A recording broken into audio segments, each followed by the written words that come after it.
Makeda, comme ils fuyaient devant Israël et qu'ils étaient à la descente de Beth-Horon, l'Éternel fit tomber du ciel sur eux ceux qui furent tués avec l'épée par les enfants d'Israël.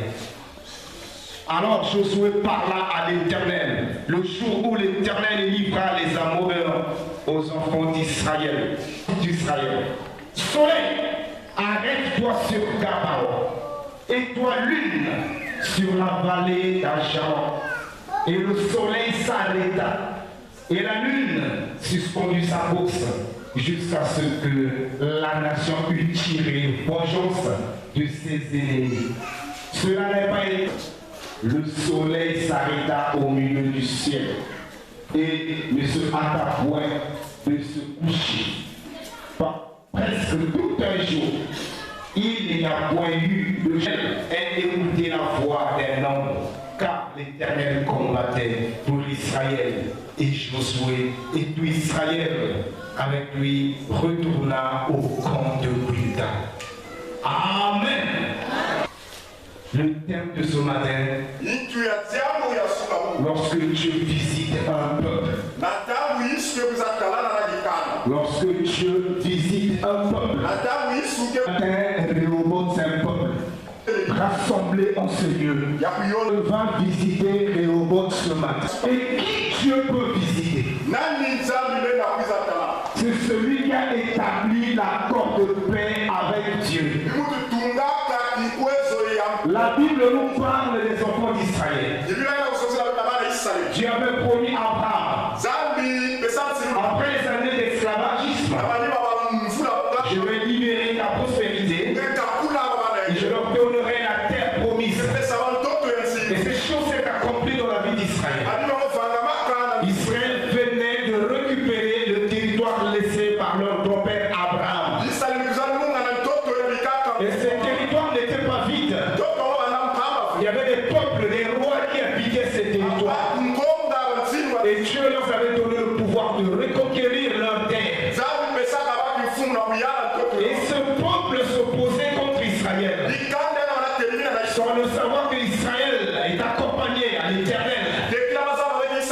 C'est Dieu qui combattait pour Israël. Mais là, parmi ces peuples, il y a un peuple qui va comprendre la vision de Dieu. Le peuple de Canaan. Ils ont dit que nous ne pouvons pas combattre Israël. Nous ne pouvons pas s'opposer à Israël. Oh, la révélation de l'esprit. Ils ont dit que nous devons établir la paix avec Israël. Nous ne pouvons mettre les fils de la rébellion pour suivre le prince de l'air de ce monde. Nous ne pouvons pas s'opposer à la parole de Dieu. Nous devons obéir à la parole de Dieu. Non, je dois quitter le monde. Je dois laisser les petits copains. Je dois quitter les copines. Non, je dois sortir de la fornication. Non, je dois me marier. Je dois suivre Christ. Combien de temps je veux me poser devant Dieu? Combien de temps je veux endurcir mon cœur? Non, non, je veux recevoir le Seigneur. C'est l'attitude de Gabaon. Ils avaient besoin de la visitation de Dieu dans leur vie. Mais qui Dieu peut visiter? C'est celui qui a ouvert son cœur. C'est celui qui a écouté la voix de Dieu. C'est celui qui a compris la grandeur de Dieu comme Gabaon. Ils ont dit non, non, Josué, nous n'allons pas vous combattre. On n'a pas la capacité ni la force de vous combattre. Mais nous voulons établir la paix avec vous. Et lorsqu'ils ont accepté, Josué leur avait posé les interdits. Et nous aussi, les chrétiens, c'est la même chose. Quand nous acceptons le Seigneur Jésus-Christ, nous voulons habiter parmi eux, les enfants de Dieu, parmi le Seigneur Jésus-Christ. Il nous impose les interdits. Et aujourd'hui, on a chanté dans l'église, les gens ne respectent pas ces interdits. Est-ce que l'accord de paix avec Christ est véritable? Sois à l'église ce matin. Tu viens à l'église tous les jours. Tu veux que Dieu te bénisse. Tu veux que Dieu change ta vie. Tu veux que Dieu combatte ta place. Tu veux que Dieu te libère. Tu veux que Dieu te donne le mariage. Est-ce que ton accord de paix est véritable avec le Christ? Gabon avait respecté l'accord de paix. Il y a eu les interdits. Sors de ce Dieu de terre, de bois, des reins, d'or. Sors de ces dieux. Obéis à la voix de l'Éternel, notre Dieu. Tu n'adoreras que l'Éternel, ton Dieu. Gabon avait accepté ces conditions. Et voilà, il habitait parmi les enfants d'Israël. Il était devenu le fils adoptif d'Israël. Comme tu l'es, toi et moi, bien-aimés, nous sommes les fils adoptifs des enfants d'Abraham, d'adoption par Jésus-Christ, qui avait sacrifié sa vie sur la croix, qui nous a créés en Jésus. Et en Jésus, nous sommes les héritiers de Dieu et co-héritiers de Christ. Nous pouvons vivre les mêmes choses avec Christ si réellement nous avons la paix et l'alliance avec Jésus, l'alliance véritable comme Gabon. Aujourd'hui, le peuple est dans la joie quand on leur dit soyez bénis, recevez le mariage, que ta vie change. Mais comment est-ce que tu dois changer ta vie si tu n'as pas la paix avec Christ? Gabon était une grande ville. Le roi de Jérusalem ne s'occupait pas de Gabon. Gabon n'avait pas la valeur devant le roi de Jérusalem. Parce qu'il n'y avait pas d'accord de paix entre lui et Dieu. Malgré, il y avait des vaillants hommes dans cette ville, une si grande ville, le roi de Jérusalem n'avait pas peur. Durant tous les années qu'il avait vécu avec Gabon. Avant que tu travailles, tu n'avais pas de la valeur devant ton ennemi. Il te regardait comme ça. Avant que tu te maries, tu n'avais pas de la valeur devant ton ennemi. Il ne te craignait pas. Il ne te considérait pas. Il savait que ton lit est souillé. Il y a certaines bénédictions que tu ne peux pas vivre dans ta vie. Avant que tu commences à rendre marché, ton ennemi ne te considérait pas. Mais dès lors que tu as signé l'accord de paix avec Christ, tu t'es marié, c'est là où tu as attiré les tensions de ton ennemi. Et ton ennemi se lève dès la journée d'hier que tu t'es marié. Il commence à lancer des défis dans ta vie. Nous allons voir s'ils iront jusqu'au bout. Nous allons voir s'ils vont réussir dans ce mariage. Nous allons voir s'ils vont finir. Le défi, c'est les deux, mon frère, ma soeur.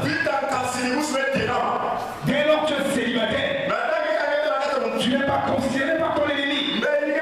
Tu ne pèses pas. Et dès lors que tu rentres dans le foyer, le grand combat se lève. Parce que ton ennemi a constaté quelque chose dans ta vie. C'est là que tu demeures stérile. Tu n'attires pas l'attention de ton ennemi.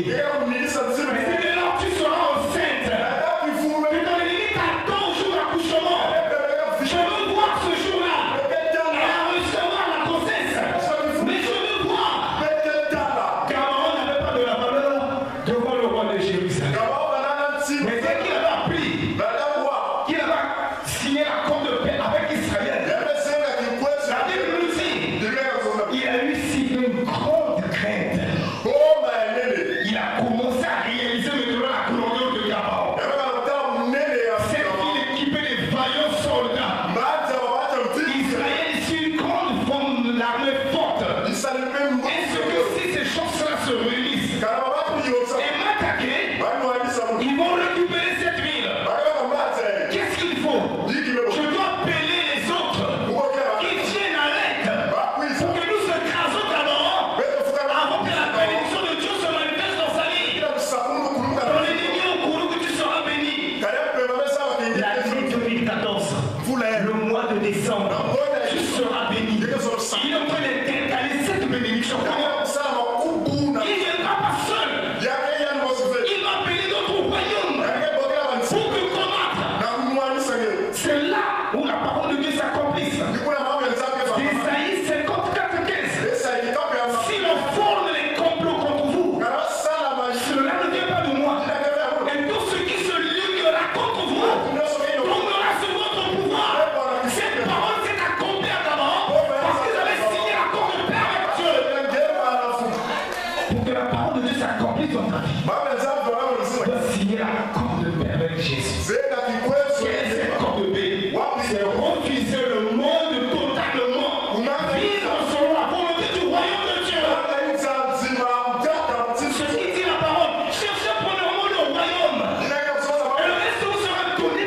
aussi. Gabon avait cherché pendant le royaume. Et voilà le reste qui a été donné par Jésus. Ils étaient 5 royaumes. La Bible dit ils avaient amené toute leur armée. Dans le temps, on va avoir au moins 50 000 hommes de guerre. La Bible nous dit qu'il avait 600 chars de guerre. Pharaon avait 600 chars de guerre. Maintenant, si 5 royaumes se réunissent, voici 30 000 hommes qui se lèvent contre David. Alléluia. Mais Gabon avait compris quelque chose.